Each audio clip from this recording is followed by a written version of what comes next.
সব জায়গায় আমাদের তরুণ সমাজ এগিয়েছিল। তরুণ সমাজ কিন্তু কেউ কখনো এত বড় বড় মানে অধ্যুত্বপূর্ণ কথা কোনোদিন বলে নাই। তারা এসেছে ক্ষমতা, তাদের মধ্যেও অনেকে আজকে আছেন যারা এখন প্রবীণ হতে চলেছে, যারা আমাদের সময় বিভিন্ন জায়গায় সময় এমপি মিনিস্টার ছিলেন, তারা এসেছে, এরাও আসবে এবং আপনারা আসেন। তবে এটাও সত্য কথা, আমরা কিন্তু আপনার ওই কিংস পার্টি হতে দিতে চাই না।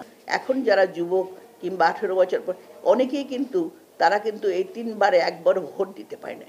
আমরা বলেছি ভোটের অধিকার, ভোটের অধিকার সবচেয়ে বড় মৌলিক অধিকার একটা মানুষের। সে কিন্তু জবাবদিহি সরকার, সে তার নিজের পছন্দ মতো সরকার করে। আমরা বলছি না যে বিএনপি ক্ষমতায় পরিশ্রম করে, কিন্তু আমরা শত কিছুর মধ্যে মাথা উঁচু করে দাঁড়িয়ে আমাদের যুগপৎ আন্দোলনে যারা আমাদের সঙ্গে ছিল, আমরা সবাই মিলে কাজ করছি। আরেকটা কথা, অনেক সময় একটা দল কিছু কিছু হয়তো কোনো কোনো জায়গায় দু একজন হয়তো করতে পারবার দেশ মানে উনি কথা বলছেন জনগণকে, ভালো কথা।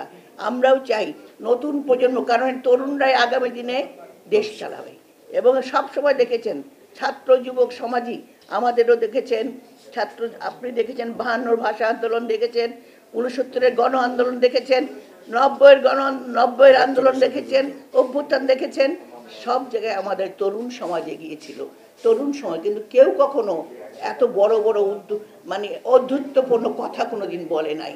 তারা এসেছে ক্ষমতা, তাদের মধ্যেও অনেকে আজকে আছেন যারা এখন প্রবীণ হতে চলেছে, যারা আমাদের সময় বিভিন্ন জায়গায় সময় এমপি মিনিস্টার ছিলেন, তারা এসেছে, এরাও আসবে এবং আপনারা আসেন। তবে এটাও সত্য কথা, আমরা কিন্তু আপনার ওই কিংস পার্টি হতে দিতে চাই না। এখন যারা যুবক কিংবা 18 বছর পর অনেকেই কিন্তু তারা কিন্তু এই 3বারে একবারও ভোট দিতে পারে না। আমরা বলেছি ভোটের অধিকার, ভোটের অধিকার সবচেয়ে বড় মৌলিক অধিকার একটা মানুষের। সে কিন্তু জবাবদিহি সরকার, সে তার নিজের পছন্দ মতো সরকার করে। আমরা বলছি না যে বিএনপি ক্ষমতায়